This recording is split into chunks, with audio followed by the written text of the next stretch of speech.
Hi, and welcome to the Traumaplicity podcast with your host, Dr. Amanda Helman. Traumaplicity is all about trauma, or one event, or many events, or actually things that have been hurtful in our lives, and then also simplicity, which means how do we overcome these beliefs, these events, in simple steps, one by one, so that you can heal and you can actually move forward in all you're called to do. I have the honor of doing a series number 3, and it's all about beliefs. And so the first 10 episodes were me sharing about 10 beliefs out of 20 in my upcoming book. So just check it out. It's coming about beliefs and talking about individual and family beliefs. With that said, I have the honor of having some of my incredible clients, current and previous, in individual and group coaching that I do, and they're here to share about their experiences, what they've overcome, and the breaking of beliefs and barriers to help them move forward in everything they're doing. And so with that said, audience, make sure you tune in and keep here. Make sure you share, like, and subscribe if you're on YouTube. If you're on the Traumaplicity audio, please make sure you share it. And if you're on my Facebook page, share it as well. The first guest I have is Barbara Gould. Barbara Gould is from Minnesota. She's a storyteller at heart and has a passion for writing since she was young. Barbara is currently working on a woman's fiction inspirational romance that she started in 1993. And with perseverance and encouragement from the Square Tree community and Fiction Cohort Writing Group, the main story is finished and currently in the editing process. Very exciting. She is looking forward to seeing her book on the bookstore shelves and online to help others heal, find joy, and love again. Kimberly Guilds, she's our next guest. She's a woman of faith, a wife, and a mother of children with special needs. She has picked up the pen of a ready writer and has stepped out in faith to share her testimony. Kim's heart is for the hurting, those who have experienced pain or are experiencing pain from life's many trials. We also have Michelle Simons, and she has over 3 decades of experience pastoring people in street missions, food banks, and people who've experienced extreme poverty and trauma. Michelle combines the power of compassion and prophetic wisdom with the healing power of God to help others live their best life. She is currently authoring a book for people in recovery. So ladies, it is so nice to have you all on today to share your story, to use your voice, which I love to hear, and to tell us what, where you were and where you're at. So what I'm going to do, I'm going to ask you a question, okay, and I'll love to hear what you have to say. So my first question is going to go to Kimberly. And so Kimberly, how has coaching helped you as an author and a creative? Hello. I think it has helped me the most with just making me realize. I always thought like being creative or writing in particular just started with taking my ideas and putting them on paper. But getting into the process and working with you, I really realized how much inner work there is, and the emotions and the traumas that you experience in life, if they're not dealt with, really do get in the way of allowing you to express yourself and use your voice. And I really didn't have any awareness of that before I came into this process. And I've been learning how to do that with my writing and going through and dealing with those emotions and clearing out the clutter in my heart and in my mind, and becoming, a balanced, individual, letting that writing flow.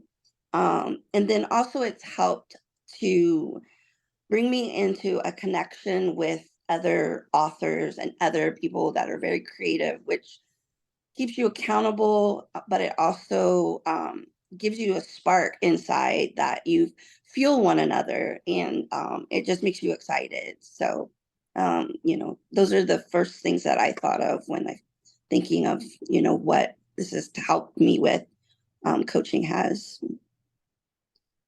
So great. And I love, Kimberly, just seeing you on here, and what you said was super true. A lot of times it just goes back, the whole kingdom, the entire kingdom is hinged on one thing. And Jesus said it, and so did John the Baptist. He says, repent, which means change the way you think, that the kingdom is at hand. We cannot do anything in life if we have the wrong belief patterns.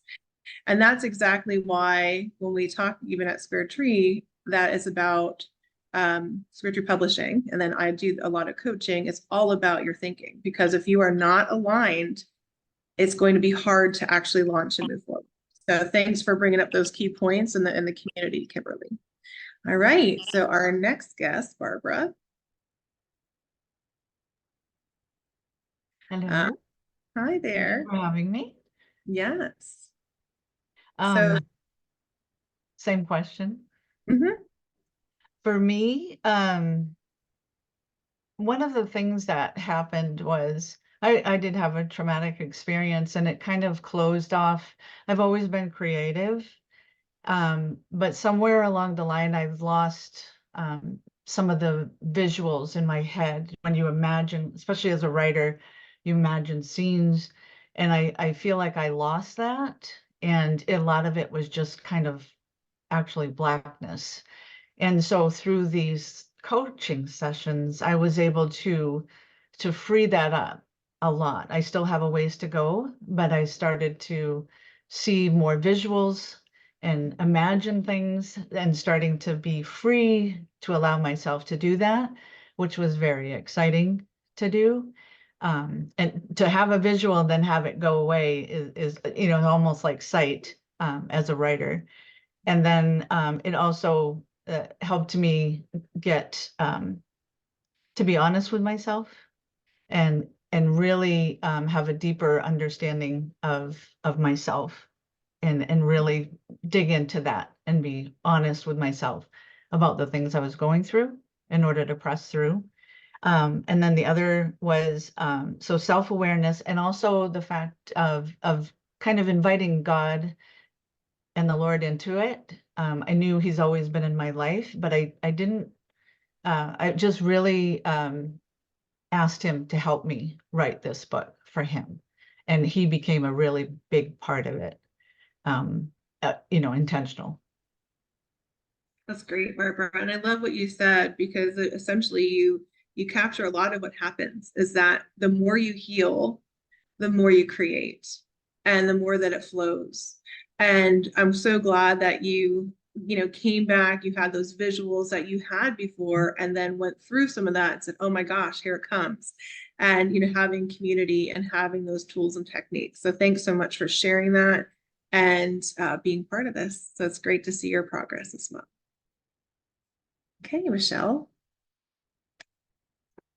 Coaching has really helped me because when you go to create, you're turning on that tap of creativity, and out comes a little drizzle, and you think, what's going wrong? And so coaching was looking for the clogs.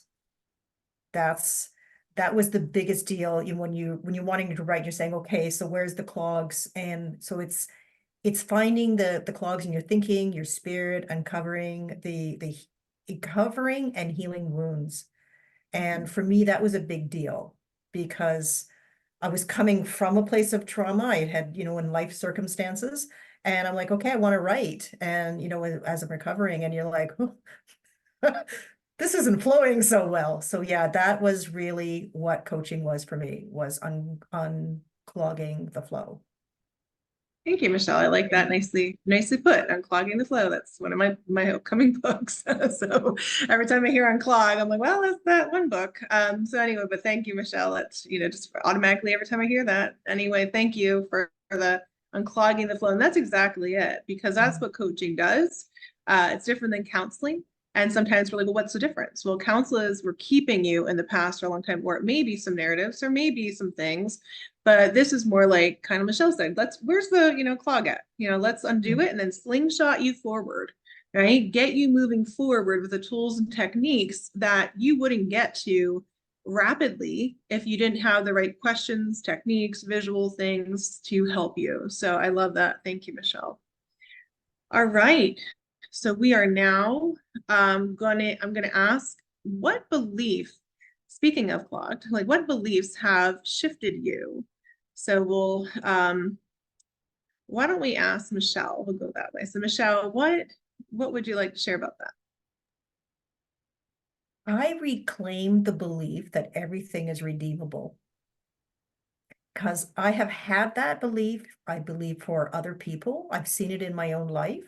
But when you hit the wall, it does not feel redeemable in that moment. If you have been in like a proverbial car accident and everything is smashed, it does not feel redeemable. And so I think reclaiming the belief that everything is redeemable and seeing it being redeemed. Like I'm actually like, okay, I've got that belief back and now I can see it. And that is, I think, one of the biggest shifts for me. I love that. Everything is redeemable. And isn't that a great way? Because God says it. So thank you for sharing that, Michelle. Okay, Barbara.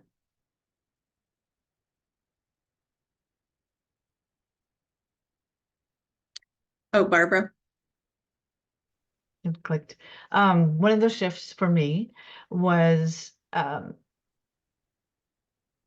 I'm worthy of healing, and also that my voice is important, that the things that I have to say are important and worth being heard, and that I also am worthy to receive the blessings that come with this, with healing, with the writing, with the community, everything, that that I'm worthy of this blessing of being blessed. Thank you for sharing. Yeah, that's great. I am worthy of healing. I'm worthy of this blessing. And knowing we're worthy because despite all things that have happened. So thank you so much, Barbara. Kimberly. I actually had several beliefs down, and two of them were similar with Barbara. I had a big breakthrough in belief with my belief in that I'm lovable just the way that I am, imperfections and all, through my whole life, what past and present and even future mistakes. Those make me who I am, and that I actually really saw a shift in my perspective of I actually want to embrace those imperfections because they make me who I am. And that's what God uses to draw people to you and want to hear you, because no one wants to really or connect to people that seem perfect. They're very flawed and just one-dimensional, but it's the person that's been through everything or knows how you feel, and you're not going to be judged. Those are the type of people that you really want to connect to and will listen to. And so that really was a change in my thinking. And then I also discovered that I have a voice. Everyone knows we have a voice, but I have something to say with that voice, and that God gave that to me for a reason, and that only I have the ability to say it in the way that I would, because it is what I've experienced. And but the one last thing, I did have an actual personal breakthrough in week of the balance week, where we did internal balancing of our lives. I was experiencing a lot of overwhelmness in that week, and I realized I was carrying a lot. And I realized in that time, you took me through with some techniques that you used to see that I was adding more and more things onto my plate, trying to create my own significance and in my own importance in the things that I was doing. And I realized I wasn't allowing the Lord and Jesus in. And so I did that. And I actually saw myself take his hand and guide me. And I was in his right hand, and then my family was in his left hand, and all my stresses and all my responsibilities. And I had a huge release of weight off of me, and I just felt joy. And so honestly, there were many beliefs and breakthroughs each week, big and small, going through the coaching. So thank you. You're welcome. I'm so glad, Kimberly. I'm glad to hear about your worth worthy of love no matter what, not having to be perfect, not performing, and especially hearing your voice. I love every time I hear you now. It's like when I first met you, it was like this whisper, and now it's like louder and louder, and it's your unique voice. It doesn't have to be. We talked about voices don't have to be loud, right? Or soft, but it's this meaning that, you know, anything that was holding you back, right, with your voice, that people are hearing it and that you're more confident in your own voice. Like you said, no one has your voice. And I'm also glad that you're using techniques. I feel like that Jesus, well, I don't know how he gave me that the one time, and I use it a lot. I actually do that myself. So it's, you know, a visualization strategy I use for those of you who are believers. I may use things sometimes that relate to faith. And if so those of you on a different journey, what I do is I help you visualize or learn that you can do that. Or sometimes people hear better, or sometimes you may need something else, right, to help you unlock your beliefs. And so just, you know, when you can reference that, just want to share about that technique. Okay. So our next question is what coaching techniques, and Kim talked a little bit about this, but what coaching techniques have helped you the most? So Kim, you started to share about some techniques. Are there any other specific techniques you want to highlight? Yeah, I was mindful of several. I really liked the one where you had us say it and scale it. That was kind of revolutionary to me, because I didn't realize that, like, when you say a statement like I am lovable, and you really kind of listen to your body, you can kind of feel it in your body.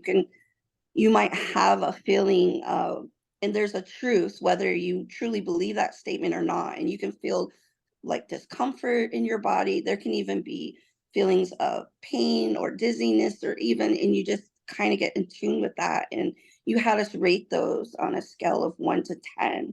And that made me really aware of my body and mind connection. I really learned through the life coaching that I spend a lot of time in my brain. I'm actively always going on, but I'm not really connected always to my body in itself and what emotions it's going through. And I've really been able to bring those together, body, mind, and soul together through these processes. So that's really Great. helped me.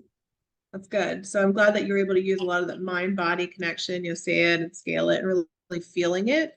And that's a lot of that cognitive release, because we can feel where there's still overload. And I talk a lot about beliefs being head to toe. So it's surprising when we get something in different parts of our body, because what that means is a belief is not quite moved right down through our body systems, or it's more painful somewhere because we don't have it head to toe yet. But that is like the pain point right now that, you know, what needs to be addressed.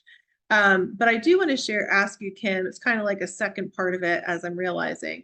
What techniques do you still use? Because my heart is, I want to show you techniques. Some techniques you'll have to come back for with me, you know, because they're complex. There's different ways to do that. But a lot of things I try to do are a little bit more practical as well, so that you have some tools that you can use again and again in your life. And so, Kim, just kind of sticking with you, I'm going to ask you ladies a double punch here with this. Which ones do you still use? You talked about the mind soul scale it, and you also talked about the visualization. So are those ones you use, or let us know what you think? Yeah, I actually use the pain point one, which is kind of similar to it, just trying to monitor your body and find the pain points in your body, because I actually deal with chronic pain on a daily basis.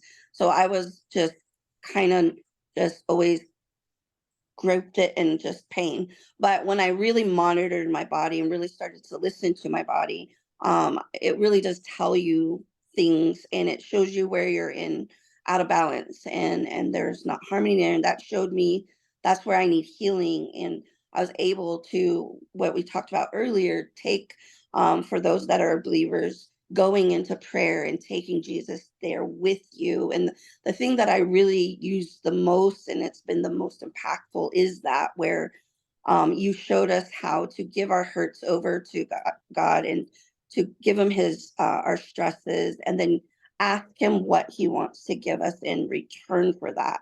And there was always like a joy, or you might get a visual of just, you know, a flower or something. It was always very heartfelt and personal to you. And I had many little breakthroughs in those times when I used that, and I still do it all the time. So Great. I'm so glad, Kimberly. And it sounds like, yeah, you use the scaling, you're aware of your body more, you know, you're able to think about your beliefs more, and you're able to really see where you're at. So thank you so much for sharing.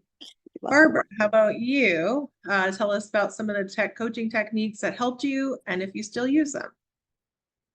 I'm with Kimberly.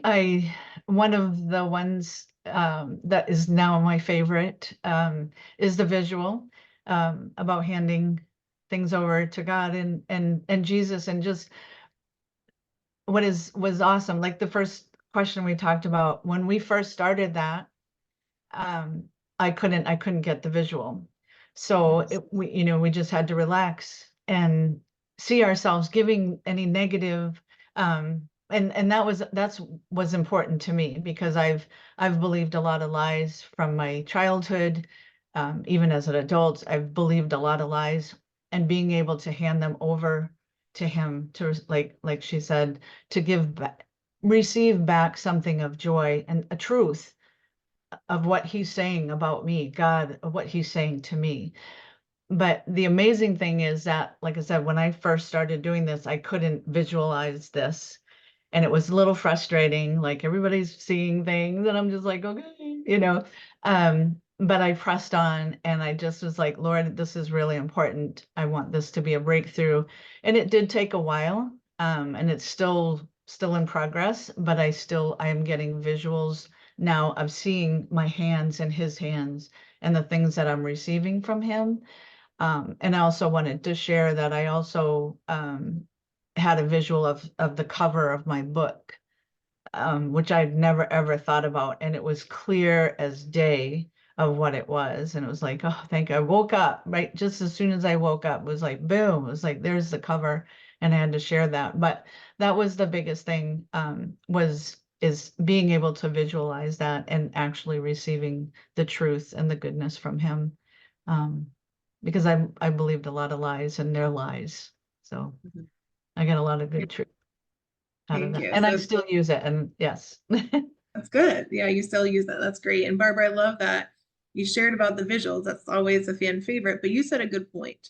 And I think that's why I'm most passionate, I think, when I'm doing coaching. Now, faith, right, for my groups, they are typically women who are of faith. I do a lot of Christian-based prophetic coaching. I do individual coaching, and it's for a lot of people who are Christians, but I also have believers and creatives who aren't. And so if you're watching, know that either way, I really am sensitive to, and I have people that are in a journey, people that like may have had in their faith and they're not sure. And so I'm really sensitive. My biggest things is you being loved, you being safe. Well, safe first. We always talk about safety, you being loved, seen and heard. And so Barbara was talking about visuals. And a lot of times, not just unlocking your creativity, but when you're in pain, it's harder to see. And sometimes it may even be our family had disappointments and couldn't see. So one of the most important things Barbara talked about was getting that back. But there's a feeling sometimes where people are like, I can't see. And so one of my passions, and even when I do coaching, is always asking and I want to activate the other person to hear and see. So God knows this about me.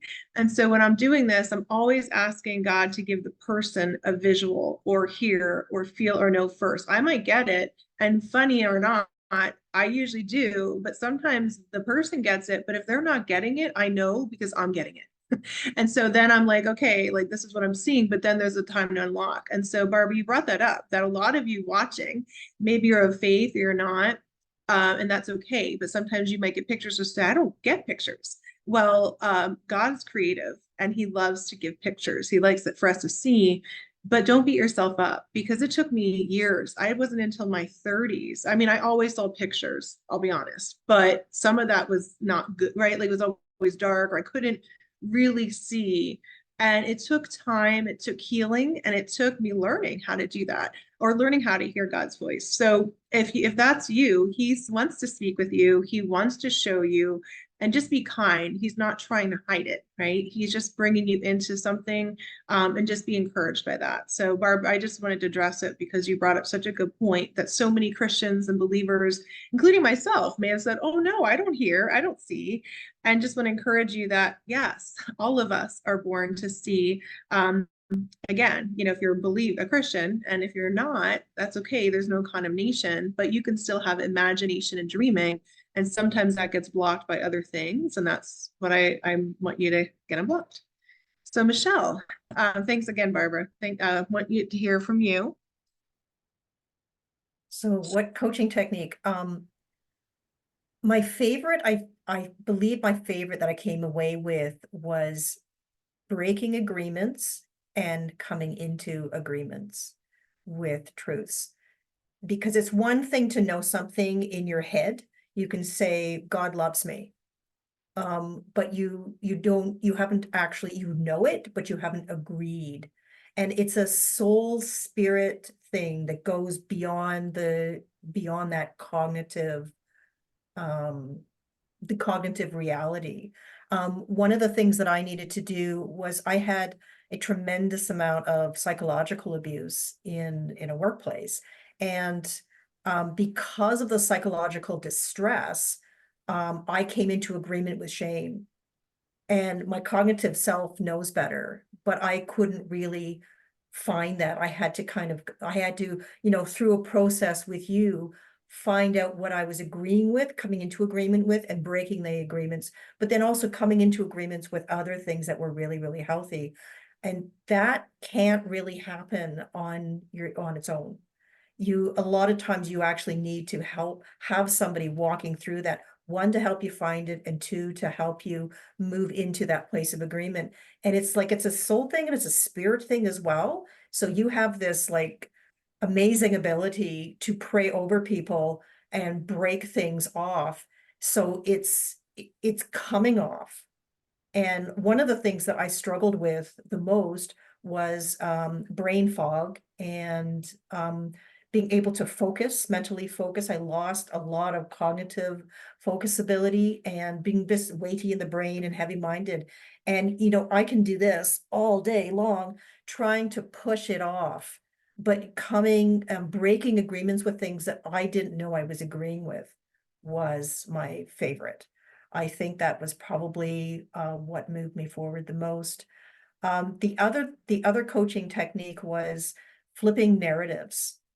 That was very important to me because I remember I was in a coaching session with you, and we had to kind of go back and back and back because not in time, but you find something and then that's not it. And you find something that's connected to that and that's not it. And then finding the actual problem and then flipping the narrative and saying, that's not the end of the story, and, moving in the opposite direction. Finding the core or the root behind unresolved emotions has been extraordinarily helpful because I'm good at emotionally processing, but my problem is that I'll just keep on emotionally processing and it's all me. And now I'm just regurgitating emotion rather than actually getting to the root of it. So that was a very, very helpful thing. Do you use a lot of those techniques, Michelle? Yes, actually, I've been using them more and more, and I just came through a process that you actually suggested. It was a deliverance with Bear Creek Ranch, and so there's a lot of inner healing that goes on after that. And so again, it's finding the root behind the emotion, finding the root behind, and going back in and finding out what you're declaring, and also making declarations in the other direction, or declarations about who God is for me in that situation. That has helped to unlock things rather than, again, picking up this emotion and going, I feel anxiety. I need to work myself out of this. And it's a lot of effort that doesn't really get you as far as you would like to go. And so having that breakthrough, having that kind of flipping the narrative thing, finding the root, those are all, I think those are probably three different answers in the same one, but that's been very, very helpful. Thank you, Michelle. Yeah. So a lot of breaking beliefs. We have to identify the actual core beliefs that you're believing and seeing if it's in your family, right? Past and Mhm. present, and helping that. And we also look at just what does it look like for your core beliefs, as well as, thinking about what you're thinking is such a huge thing. So that's that. And then you can use that. So Michelle's still using those things today. So thank you all for that. It's really great to hear that you're using those techniques. So the next question is for you, Michelle. I'll start with you again. So, so this one is more about you, all of you in the audience listening or tuning in, watching it via video on YouTube or on audio on the Traumaplicity podcast or on my Facebook page. You now can hear about each of these incredible women and their books. That's how we all met. So it actually works out. So Michelle, I'd love for you to share a little bit about your book, your genre, where you're at, and so that the audience can prepare, right, to get ready for your book. Okay. My book is 20 years ago, the Lord said to me, write a book about forgiveness. And I'm like, and so I said to him, I said, just leave it on my heart if that's really you, Lord. And he did. And I started, taking notes and having things, and I had them all in a little shoebox. And then the shoebox got farther underneath my bed with a thicker pile of a thicker pile of dust on it. Anyway, so circumstances, and the Lord recalled me into that book about forgiveness. But it's become more about forgiveness is so much more about life recovery than it is of don't be angry anymore. That is totally not what forgiveness is. It is having that life relief, learning things as you're walking through it as a journey. It's a moment decision, and it's a journey, and it's reestablishing boundaries, reestablishing your identity, or finding your identity, finding safety, coming into a place where you have self-compassion, and putting yourself in places where you have compassion. It really is a life recovery. And it's also a love letter to all of my clients that I have had in the past 30 years. And it would be people that were not so much in a place of trauma that they couldn't absorb things, but people had just come a little step up, and they had a little bit of stability to be able to process. So this is my love letter for them. Thank you, Michelle. I love that. So unforgiveness, but really also love letters to your clients. And yes, forgiveness is a journey, a process. And you mentioned not always about not being angry, but being able to go through that journey. So thank you for sharing. And audience, be on the lookout and stay tuned. And we'll have some of Michelle's contacts if you enjoyed this and you want to ask her when that's coming out or what that looks like. Okay. Barbara, share about your book.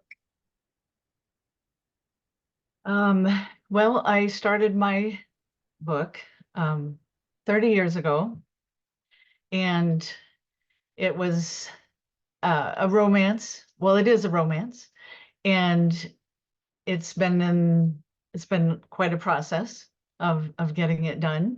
But it is about a young woman who returns to her family horse farm after escaping from an emotionally abusive marriage, seeking healing, and discovers that she deserves a second chance at love. And as she leans into God, trusting his plan for her life. And in the being with everything that's been going on, with all the healing that I've done, and the book, I think is really important to help other people go, that they can survive this, they can move on, and they can heal from these past hurts and find love. I love that, Barbara, and I love that hope to find love again. And it's incredible. So those of you listening, if you know you have a book, look at that. You have Michelle and Barbara talking about these years, and there's that little knock to do that, where you have some people like sharpshooters like me being like, oh, come on, authors, come on, they'll call you out. Just like that's how I found them. We were doing a challenge, and here they all came in. or through their sisters or all that. But, you'll have somebody, God will either tell you or he'll be like, well, now I have to use other people or use this, these things to get you back into it. So if you're waiting, just know there's never too late. You could be 80 years old and know that at 60 years, you're supposed to write a book. And guess what? Today is your reminder. Today is your reminder that it's possible. All right. So Kimberly. I actually have always known I love to write since I was little kid in school. Was very into journalism, and then I grew up, kind of went into college and work, and that kind of took a backspace. And my book is actually a memoir based on myself as a wife and young mother who had 2 separate pregnancies that resulted in having children born prematurely, one very severely premature at 23.5 weeks gestation, and then my other child born at 33 weeks gestation, and basically take you from pregnancy through the process of having them, being in the NICU unit, coming home, and then the aftermath of dealing with some of the special needs that came from being born that early, and how through all of it, God was my hope and my lifeline in all of that, and how even when life is tough and hard, it doesn't mean that you've done anything wrong, and that God never leaves you. He's still there, and he can help you through that. You just have to, take a small step forward, and he runs to meet you. And it's just a testimony to just little choices of faith each day, and trusting the Lord, finding my hope in him. So in the hopes to encourage other people who are experiencing the same thing that I went through during the pregnancy, but also in general, people just in trial, because there's many different trials that people experience. So. Thank you, Kimberly. That's great. And I love that, as you went through pregnancies and all the different medical things that happen, even that, your hope as you went through these different trials, and knowing that, as you well said, that just because you're going through things, it doesn't mean that you've done things wrong. There may be things you don't know that are happening, and that is a different shift. A lot of times we think, oh no, what's wrong? Versus, okay, what is happening right now? Or what are the other things I might not be seeing, right? It's hard to see that when you're in that place. So thank you for bringing that up. All right, audience. So we are nearing the end of our Traumaplicity group podcast interview with incredible women. Thank you, Kimberly, Barbara, and Michelle for being on. And so we're going to go into 2 words that each of these women are going to share to you to encourage you, not just if you're not an author yet. I believe every person's an author and speaker, but that's not this podcast. So just take that and digest it. But I do want to say, if not that, you are creatives in some ways, or you have some type of ideas or thoughts or anything. All of those things are important. And so whether you're an author or not, you've heard something today, and perhaps you can grab onto that. So we're going to go around, and they're going to share with you 2 words to encourage you. All right. So Kimberly, we'll start with you. I'd actually like to kind of continue on with what I was saying. Actually, that's what I was writing down.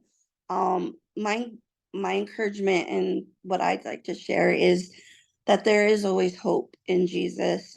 That's where hope is found. And because he loves you, and because he has a good plan for your life, and his promises are yes, and he promises in his word to make things right in your life and use them for good.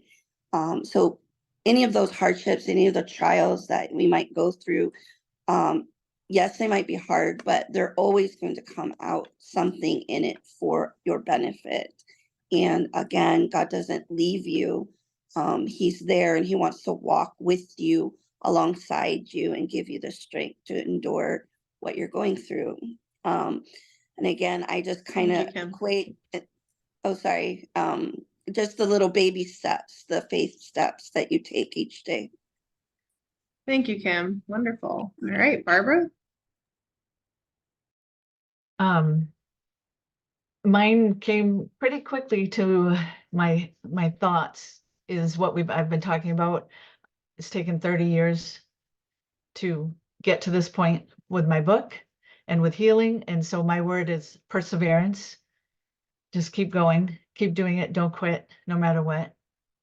And my other word is believe in yourself and believe that it's possible because God does love us and he has good things for us. So Thank you, Barbara. Michelle. My 2 words of encouragement would be everything is redeemable.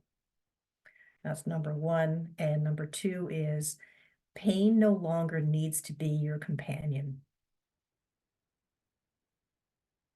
Sometimes if you've gone through a long healing journey, pain becomes so familiar, it almost feels like a friend. It's not. And it's not a friend you want to keep around, and it no longer needs to be your companion. Well, thank you. Thank you, ladies, for your incredible words of wisdom. So, audience, I'm sure you captured all of them. They're all important and unique, and all share a different message of hope and resilience and knowing there could be change.